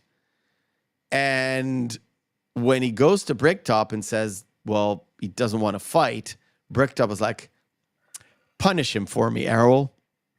And they punish both Turkish and Mickey. Which, to be fair, I don't think that they meant to kill Mickey's ma. She was just asleep in the caravan. I guess. Yeah, Sandra, we're gonna get talking about. There are actually multiple tracks by Massive Attack's Mezzanine in this, and there's like one of Massive Attack's best fucking albums and one of the best albums ever. And before we do the next game, I wanted to talk about this, and I mentioned why Bricked Up is such a great villain. Oh, is the pig speech? Yes, it is. This is so fucking menacing because he's so nonchalant. They're dealing with Frankie Four Fingers' body with 3 people, and they can't even lift him. And he's like, what I found is you have to cut the body in 6 pieces and shave his head, take out the teeth, and feed it to pigs. You can do it later with the shaving and the teeth, but you don't want to deal with like searching the pig shit. I was like, that is the most analytical, like psychotic or disassociative way of talking about a human individual. Well, the way that he even says it too. And what you'll learn is be wary of any man that owns a pig farm. Yes. And I Which was like, actually is kind of a callback to a serial killer that was in Canada that got busted after he killed maybe like 48 prostitutes and fed them to his pigs. Yeah.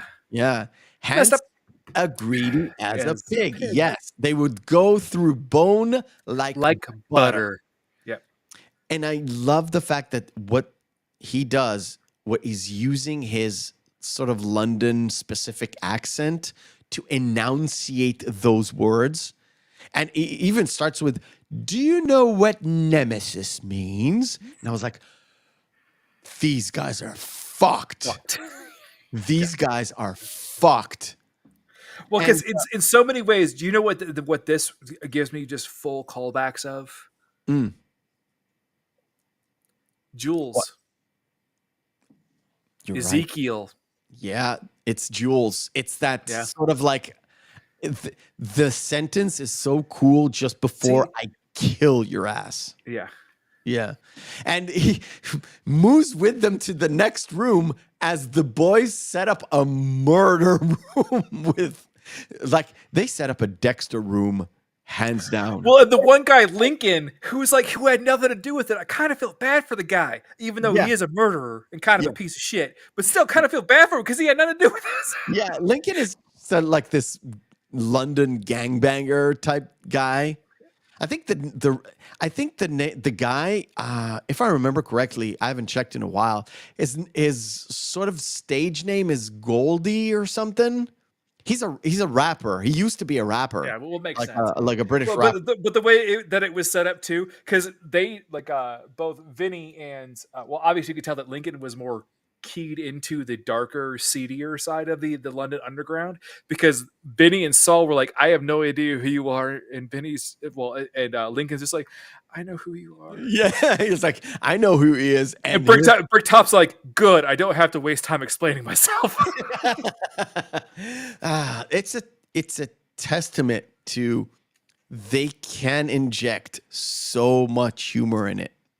Goldie, there it is. See, I remembered his name was Goldie. I haven't checked in a long while. He is so inconsequential to the story. It's just one of those characters where, like, yeah, he has an important bit to say, but not too much. Wait, Goldie did songs with UNKLE, also with Tom York on their debut album, Science Fiction. Don't ask me why I know that. I won't. I got trip hop on the brain now, thanks to Mezzanine again. All right. We'll just stop here because it is time to play not Missing Monkey. God damn it. Come on, man. Street Fighter. Round 1. Fight. Screen Fighter is where we take 2 movies, pit them together, and see which one is the best one. If there's no discernible difference between the two, both of them are good or both of them are bad, we fall into our criteria, which is Saturday evening, Friday evening, out with the boys, out with the girls, out with your significant other.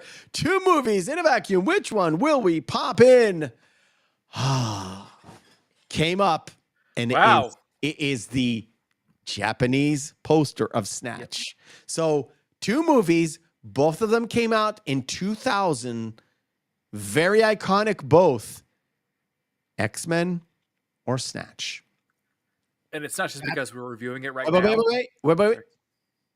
Chat participation is most welcome. Please write it in the chat. Feelings? Not just because we're reviewing it today, but it would obviously be Snatch. The original X-Men isn't even a good comic book film.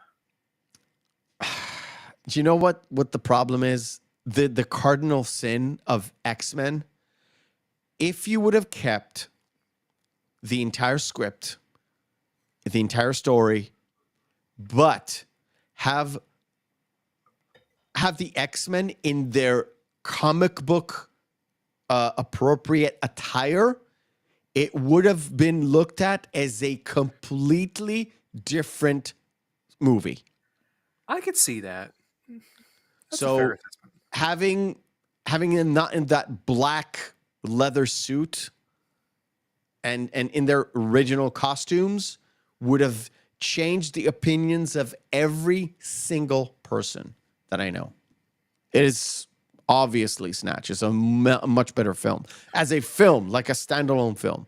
Labyrinth or The Fast and the Furious. That's the original one. Yes. Labyrinth. Labyrinth is for me. Yeah, I mean, come on. Even with David Bowie's outrageous codpiece. Including everything, it is just it's Jim Henson, dude. It's just quintessential Jim Henson. I know this movie is one of the big contributors to him dying from exhaustion, but yeah.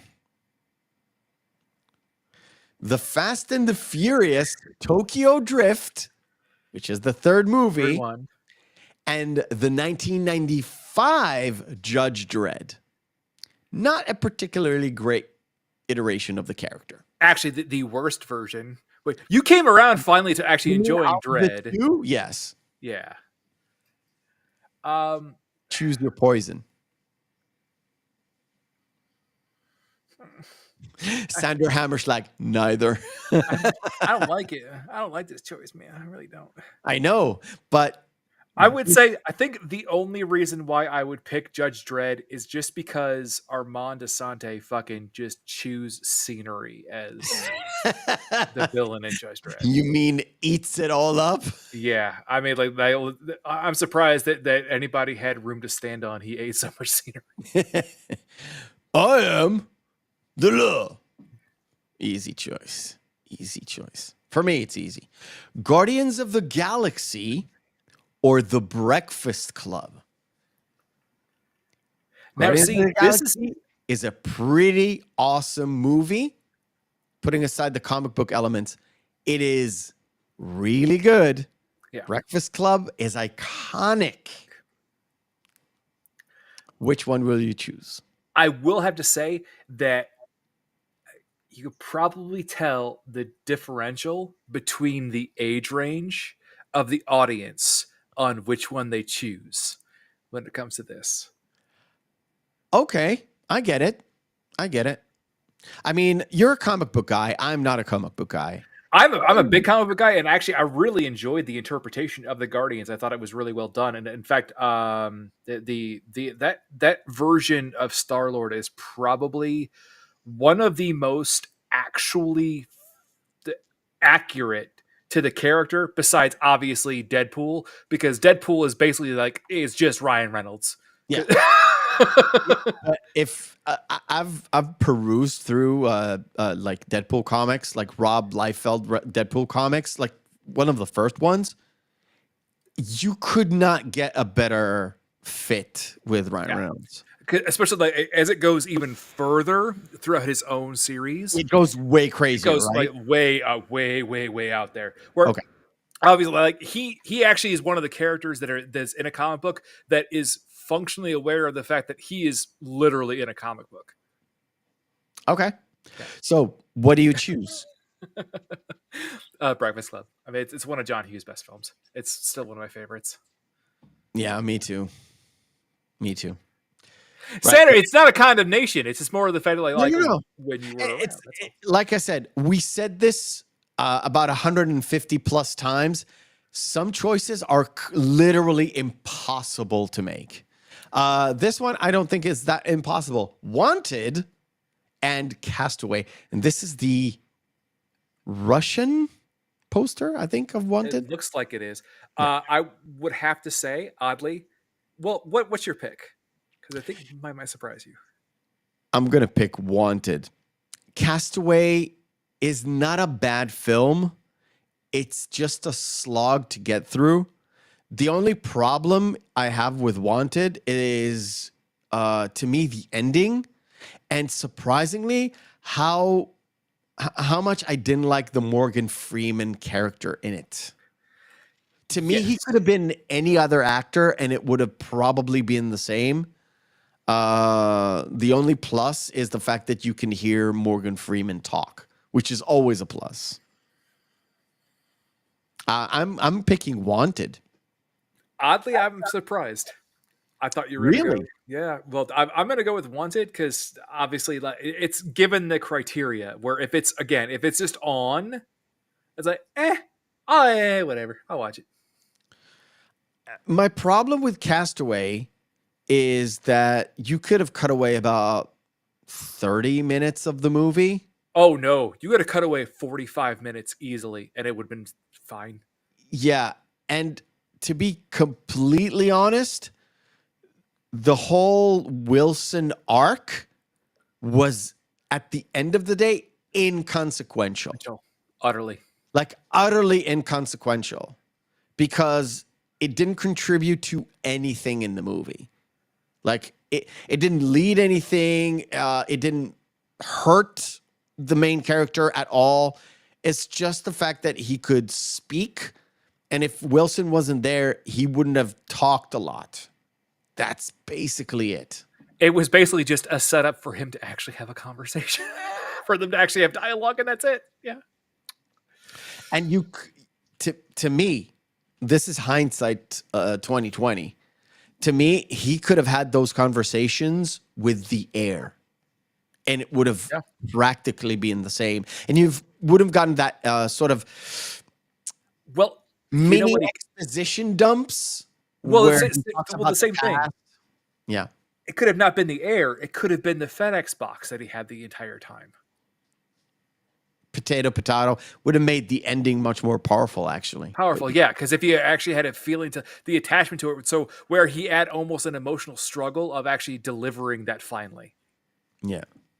So Bullet Tooth Tony needs to find whoever robbed, the bookies, because they probably have the diamond. But you mentioned the fact that he got shot 6 times in one sitting. And this kind of starts the search. We'll go over this real quick with the bit with Mullet. Like, only when he has him in there. See how a tie got you into this situation, Mullet. And it's like, so what are you doing? I'm driving down the road with you in my window. That's what I'm doing. And you can tell this is from Netflix because Lucky Star starts to come on. So the subtitles say Madonna's Lucky Star playing on the radio. And the moment where Mullet is like, stop it, Tone, is like, I'm not going to slow down. I'm going to speed up. Yeah. And Avi's just sitting there enjoying this whole thing, even though he's not. Just like, well, I wouldn't say it's conspicuous, but it's effective. Yeah. And you could tell Avi has a distaste for something like that, but he doesn't really, he won't, like I said before, he won't actually do the thing, but he doesn't mind other people doing stuff for him. Yeah, then moving on right after that, where they had the like, Boris, the bullet dodger. What's the bullet dodger mean? He dodges bullets. Yeah, he dodges bullets, Avi. When Tony gets introduced, I like the fact that Avi is like, what do I call it? Bullet, tooth, what? It's like, you could call me Susan if you want.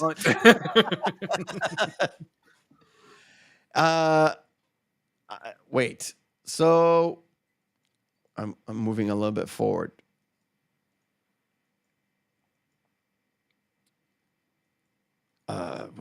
Wait.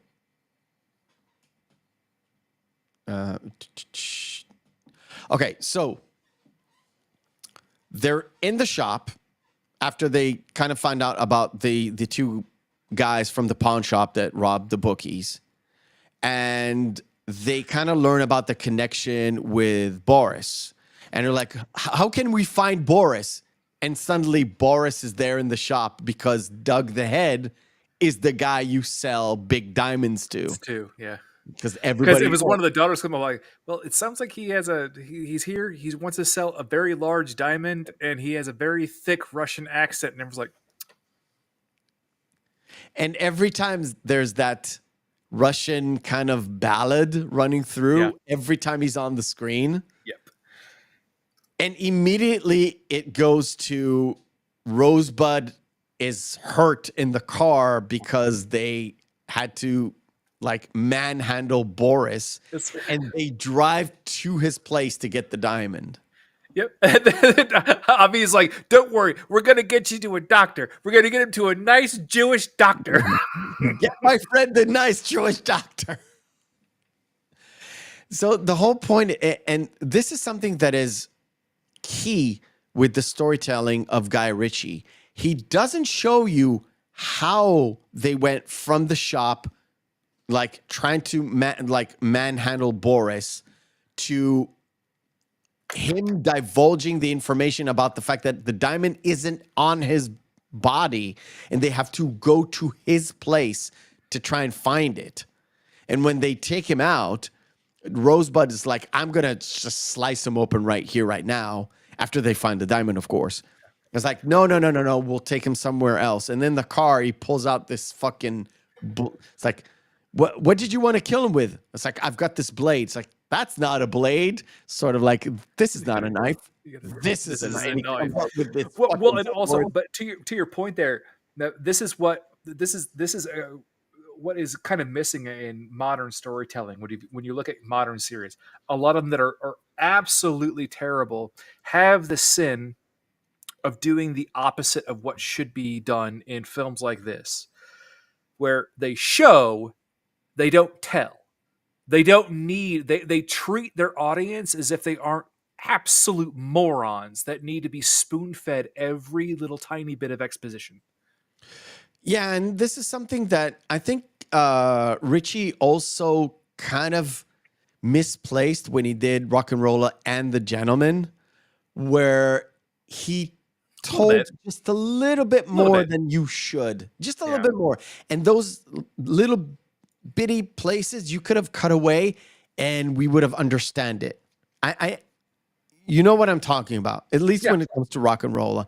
You could have sort of jump skip that and you were like, oh, what the hell happened? And through the actions of the characters, you kind of fill in the voids on where it's supposed to, what it was supposed to happen. Is like, oh, I get it. Yeah. And like you said, you feel smarter for knowing what's happening. And if you're happening to sit next to a guy or a gal that didn't understand, you're being smart and telling her, oh, look, they did this, and this. That's how they got here. Oh, I get it now. I don't really think it's even that. I just think the fact that that Guy Ritchie respects his audience. Oh, yeah. At least back then, for sure. Yeah. This is after Vinnie, I think, who brought the replicas? I think, no. Soul's the one who got the replicas. He got the replicas, and they're sitting in the car. It's like, how do you know they work? And he just fires it in the car. Not in the car. And that is one of the things that kind of puts it in a chain of events where they hit Boris. We're like, who they hit? You don't know who they hit because you haven't seen it. And then we have that whole dairy talk in the car right after Rosebud takes out the big sword. Tommy throws the milk. It hits Bullet Tooth Tony, which causes the boot to pop open. And Boris, who you cannot kill, goes into the street. I like the fact that Avi kind of. I love that Avi's just like, is that Boris? Is that Boris? And he's just wandering around with the bag on his head. Yeah, he does sort of that chicken dance kind of a thing. And you have that little Russian ballad, and then it straight up into the hit of Soul and Vinny and Tyrone. Yeah. Snatch is the best movie of the past 25 years. One of the best. Let's put a pin in that. I would say top 50. You're not wrong, but we're not wrong. So this whole chain of events causes Rosebud to die. But well, we gotta get. What about Rosie? Like, what part of you want to take with him? Because he impaled himself on his sword. Yeah, and we kind of skipped the fact that Boris, he gets hit by everything, and he gets almost killed. But then, of course, he just nonchalantly goes back to his house and gets a fucking M16 with a rocket. Well, and Tommy and Turkish, the reason why they stopped over there was because the gun that the gun that Tommy bought from Boris didn't work. Yeah, and it's like, well, I'm gonna Tommy trying to be a badass. Well, I'm gonna get my money back, or I'm gonna get a functional gun this time. He just walks up and grabs him right by the balls, and comes out of the house with an M16 with a rocket launcher. There's like, well, you told him, didn't you? Yeah. Oh, this is so good. The chain of events is just too perfect. That's all. And of course, Vinnie Jones, but Bulletproof Tony and Avi go to a bar. Avi goes to the restroom. Vinnie goes to call up some boys to pick him up. Plus, he wants to have a drink. And this is so funny. You don't pick it up when you watch it the very first time, because he picks up the glass and he looks at the glass. And you think you can see the reflection of him. Yeah, but the thing is, you kind of think he looks at the beer itself, but he looks at the reflection, and he moves his head kind of weirdly, and he walks down, sits down. He knows what's going on. He knows who these people are, because he already pointed a gun at one of them and said, "It's like, Boris the bullet dodger," because he knows who they are. He figures it out. But he has this whole spiel about a dick and balls shriveling. And you know what I was thinking the entire time? Did Matt Stone and Trey Parker maybe watch this movie a little bit too much before they made Team America? Maybe. Maybe. You never know. I mean, what I like about movies, especially when they come to this either a cult classic kind of a thing, or they have something in their dialogue that kind of resonates with people, and other filmmakers take that and morph it into something else, where that something else is something completely different. But if you're a fan of movies, if you're a fan of films, you're like, oh, that's where they got it from. That's interesting how they used it in a different setting, in a different place, which is always great. Mm-hmm. We kind of mentioned the fact that the Z Germans went into a video game that everybody plays, but if you know, right? If you're a fan of movies, you know where it comes from. You're like, oh, that's a genius. That's genius. So the fact that they have replica written on the side of their gun, and the fact that his gun says Desert Eagle .50 should precipitates that you would fuck off. Yep. Not so many terms. Go away. And I like the fact that when they go out, they kind of bump into Avi as Boris comes in, and all of them have this sort of weird standoff. And which, as you mentioned, because we have Saul and Vinny saying, if you don't give us the case, we'll shoot you. And Avi's, fuck you. Boris comes in, give me the case or I'll shoot you. Fuck you too. Yeah. And we have this whole bit. And how did Avi know to pull your socks off was to get down. Like, I know it, but how does Avi know it? Where I know it because of movies, right? How does Avi, as the character, knows what to do? Well, to be fair, there could have been untold keywords that he had given him. Because before, remember when they were leaving, where was it Baggard? It's like well, we're in England.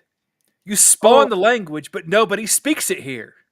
They were robbed. When they leave Doug the Head's place to go in the car to find Mullet, it's like, we're gonna find the guy who blagged. It's blagged, or the bookies. It's like blagged, robbed. It's like, I thought you spawned the fucking language. And nobody speaks it here. It's like, well, Avi, this is not, it's not London proper. It's criminal London. So Cockney accents and people, like, it's down and dirty people. It's not, Southern fairies, I would say. To me, and this moment is absolutely great because Tony hits Boris, but it doesn't kill Boris. And then he shoots a couple of times at Boris, and Boris is still alive. Boris keeps getting up. Yeah. And he even side piece shoots him, which is the worst way of shooting a gun, but side gun him. But then it still doesn't work after a full-on magazine. But then he's got one bullet left, so he aims real good, and then he kills him. And of course, he didn't count his own bullets, just like Deadpool. And he wants to stick Tyrone with one, and he's like, click, nothing works. And it's like, you lucky bastard. It's so good. It's so good. So we have coming up with Saul and Vinny going back and getting to Bricktop. They're going to try to give Bricktop stone. But Tony is immediately right up next to him, even though Vinny, for some reason, just puts it in a pouch and puts it in his underwear. And he goes, well, yeah, Tony with his Desert Eagle .50. Why do you say that? Because he's right outside the window. Yeah. Like Tony's some kind of just horror villain. Yeah. What Tony's line is, you should have never underestimate the probability of stupidity. Yeah, which is such a fucking great line of any movie ever. This movie is filled with these kind of lines where it's so nonchalant, but it's such a great, like, well-written dialogue. It's so good. Anyway, so what we have is Avi and Bullet Tooth Tony going into the office, and the first time around, Vinny blames it on the dog because he finds this little box, sort of like a ring. It looks like a ring box rather than a diamond box. Yeah. And it's like, well, the dog ate it, but the dog still hasn't eaten it yet. And Avi's like, well, Tony, just look in the dog. What do you mean look in the dog? And this thing is, like, for a man who brutally murders people for a living, he's just like, oh man, I don't want to kill a dog. Yeah. Like, Tony has principles, but he kind of relents. But when Vinny kind of, like, fine, I'll give you the diamond. And even as he's doing that, that's where they have the cut in from the previous dog that was playing dog before, that's attacking Lenny Jones. That is attacking the Lenny entire time. Yeah. Oh. And the moment, that moment of realization that, the diamond isn't really in the dog, Tony's like, whew, oh, thank God for that. And then the dog actually eats the thing. But of course, who holds I fucking hate dogs. Bam, bam, bam, bam, bam, bam. Yeah. Tony, we got to go get him. Yeah, Tony, let's go get him. Tony? And then you realize, I killed someone in a foreign country. And cut to him on a Concorde back to the States. That transition, and like I said, it sort of serves as a setup, and this is the payoff where he knows it's like from a maher to a murderer, is like, oh, I crossed the line in a foreign country. I'm out of here, bitches. Yep. So good.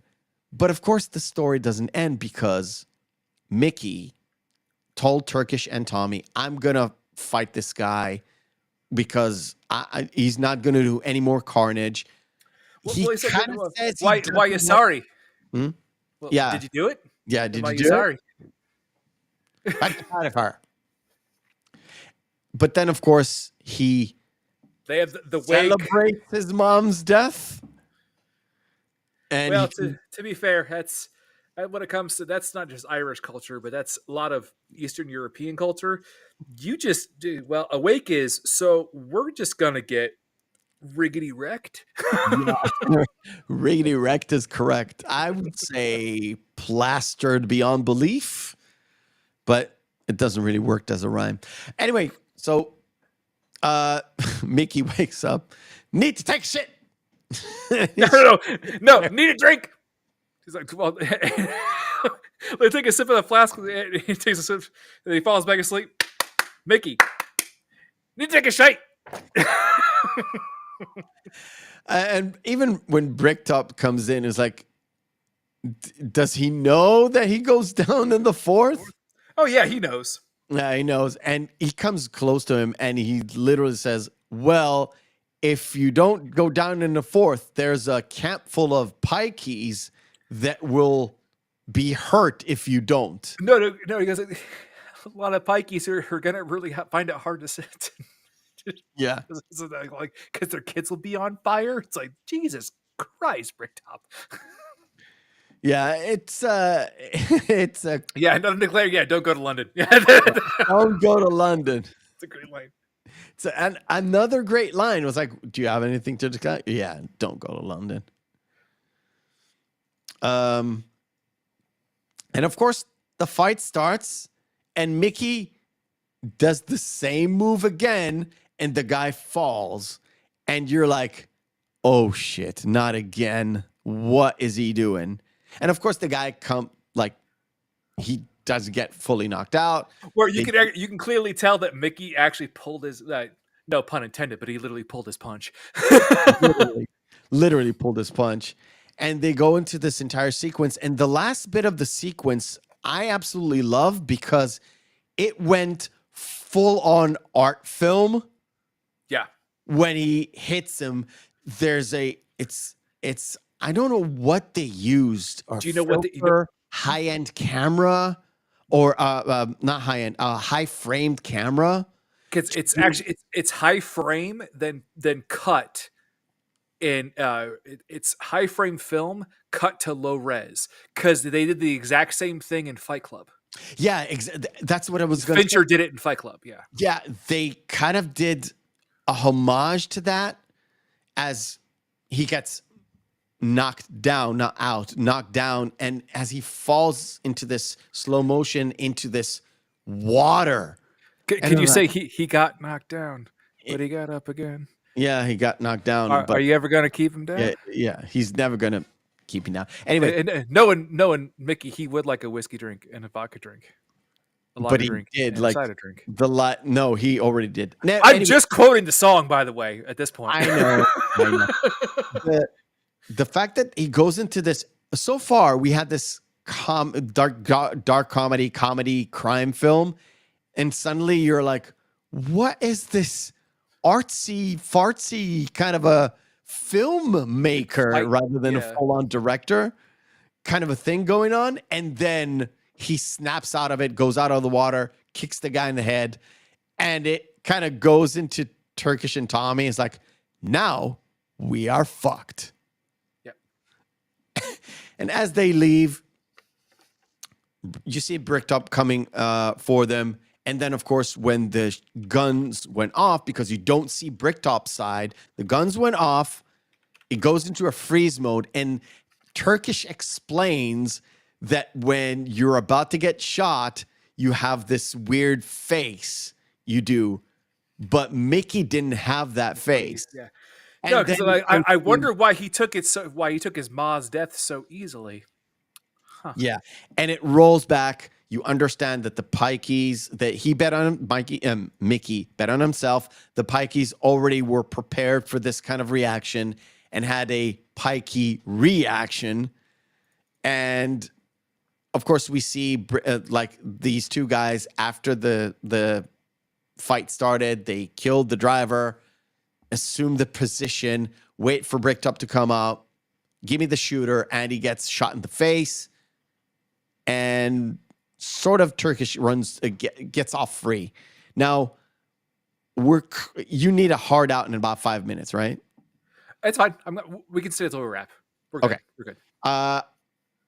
So, and the movie ends with they go out into this camp. The Pikeys already left. Yeah. Tommy and Turkish, they get questioned by the police, and they're like, well, shit, we don't have an excuse.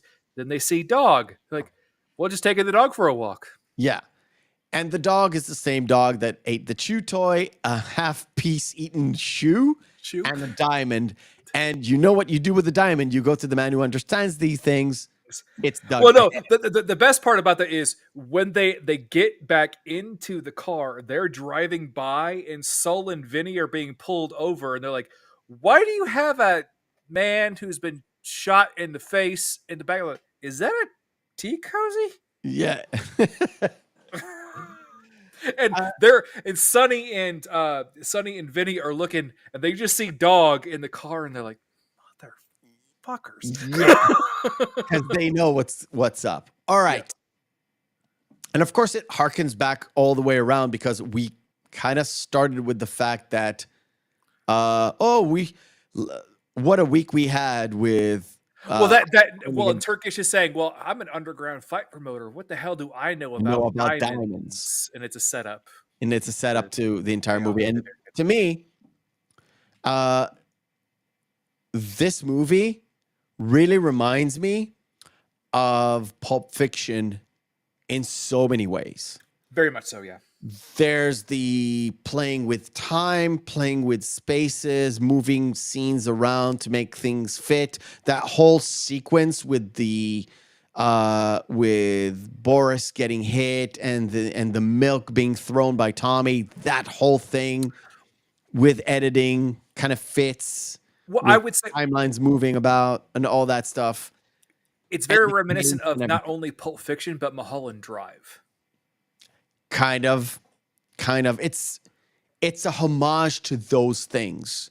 Like we said, they take bits and pieces, rearrange them, and make it their own. This is a full-on Guy Ritchie movie. You understand the references, you know what's up, what's going on, but it's a completely different thing. Soundtrack. Please tell me about the soundtrack. The soundtrack is so good. It is so many, like, what we saw in Rock and Rolla was more of his love letter to like 1970s to contemporary, kind of almost pseudo punk, because there was a lot of Clash in Rock and Rolla, and there was also a lot of underground bands that were really big into that aesthetic of the London underground punk scene from back then that were current in the mid 2000s in Rock and Rolla. This was just a giant love letter to everything around trip hop and reggae. Yeah, and what was the name of the band that does Ghost Town? I think the singer died last year, or one of the band members died last year, and it came up in the news, and it was like, oh yeah, I love that song. Ghost Town is a really good song. Yeah, I don't remember the name of the band off the top of my head. Don't remember, but I know Tricky's in this, but Tricky was also in Massive Attack, so it's kind of just like, yeah, and Massive Attack is in this one. Again, it's the collage of references and stuff that you have. I was really surprised. Like I was like the first time I saw this movie, I heard those songs. I'm like, I swear to God, if I hear Sneaker Pimps, I'm gonna lose my shit. Because it would be like the trifecta of trip hop. Jillian, it's not madness. There is Sander said it. The specials.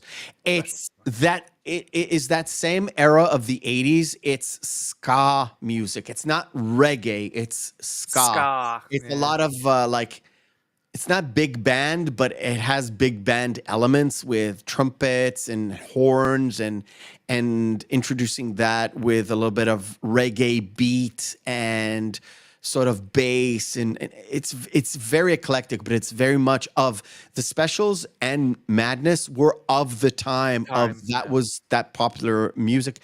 And even back then there was a very famous, well, it's an Israeli band, so it's very famous Israeli wise, that took from the specials, that took from Madness and did their own ska album. Oh wait, I think you showed me you shared me their music before. I shared with you. Yes. Yeah. No, no, you're right. The name of the band is called Machina, which is the machine. Yeah.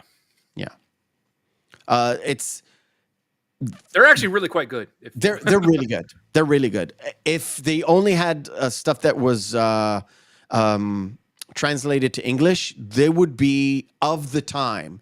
All right. Yeah. So mid 80s to early 90s, they were, they would be, mid-level band, not high pop, but never mind. But it's not just that; it's that bass in the score. We call it contrabass, which is a cello that does bass. Yeah, you don't play it with the stick. You just play it with. Well, it's what we call it a double bottom. Double bottom. It's different. I think Europeans call it something else. We call it a contrabass, which is just... But it's an upright standing bass. You foot it with a floor spike, and you pluck. Yeah, exactly. Exactly. Yeah. That whole deal, which is very 20s, 30s jazz kind of a deal to it, along with trip hop, like into it, which is freaky as fuck. The score, the main title, is so fucking good. And one of my favorites. I think the only other bit that has ever utilized a Massive Attack song better is, oddly enough, the opening intro for House. Until they fucked it up. Until they fucked it up, but still. I know.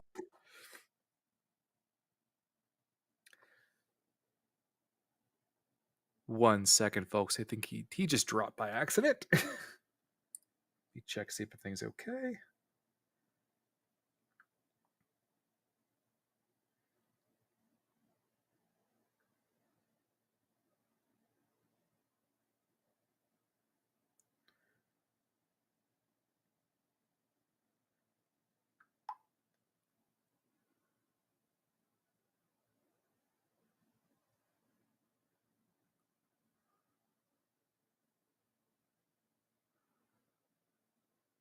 It is not my day.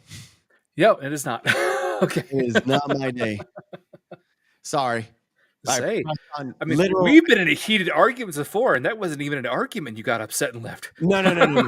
I literally tried to close the screen on the other side, the Netflix, and it just bumped me out.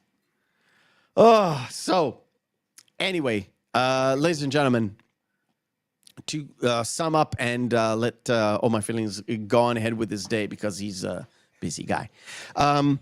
Absolutely fantastic movie. I wouldn't say it's a heist movie, but it is kind of a half heisty movie. Half heist, yeah. But very much of a sort of criminal elements, down and dirty people, and lots of comedy, to be honest. I would say in a lot of ways, I think this is more of like, it depends on the film, as we talked about, because I think Rock and Rolla was more kind of it still was action, still the heist, but that was more kind of like a drama piece. And like we're going to talk about The Gentleman. Gentleman's more action oriented. And I think this was really kind of more a black comedy than anything else. Yeah. Like I said, it's the dark humor. It has a lot of, not even dark humor. It has outright humor in it. Yeah. And it's, again, it just puts it on a different level when you compare it to any other Guy Ritchie movie, even Lock, Stock, and Two Smoking Barrels, you could have said that's a beta to this alpha, to be honest. I would have to say too that like if you could imagine it being directed by anybody else or written by anyone else, if you take the comedy out of this, it's a really bad story.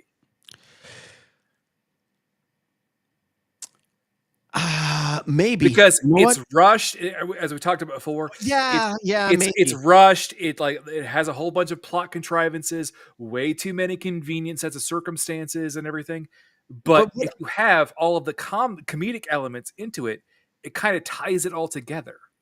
What I think holds it together is a really great dialogue, because you get really fantastic lines, whether they're ad-libbed or not.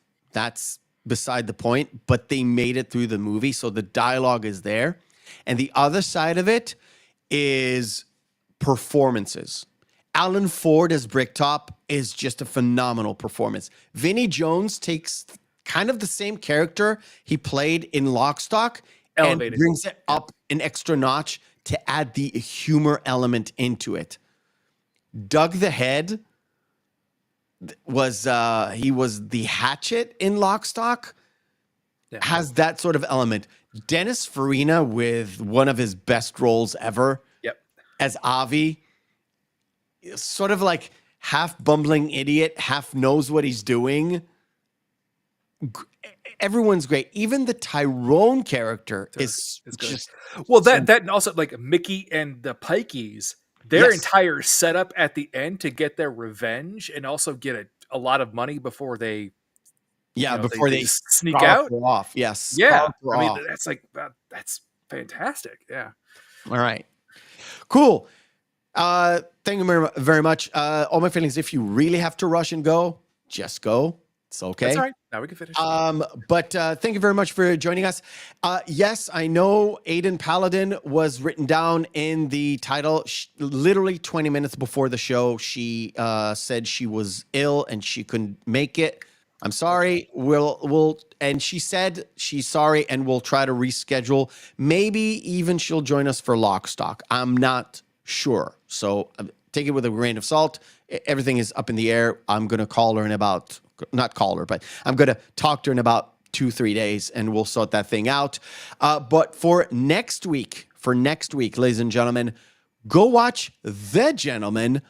I think you can still get it on Netflix. Like, what's the name? Hey, It's Me. I think you can get it on Netflix, depending on which region you are in the world. Remember to watch Gentlemen the movie, not the series. Yes, not the series, not the TV series, which I still have to watch. The movie, which I have watched before a couple of times. We're going to rewatch it again. And special guest is Price of Reason coming back to us after The Matrix. So it's going to be fun. And hopefully, the streams won't get fucked up again. Yes. Fingers crossed. And I'm sorry I've used the F word quite a lot in this episode. I recently have toned down the amounts of F words and slurs and curses and all that stuff that I use just because of, the YouTube gods and all that stuff.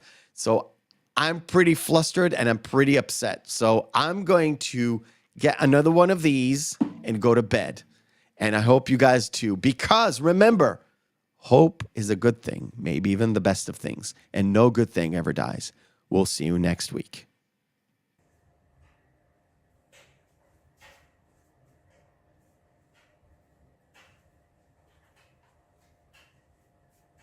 You're still here? It's over. Go home. Go.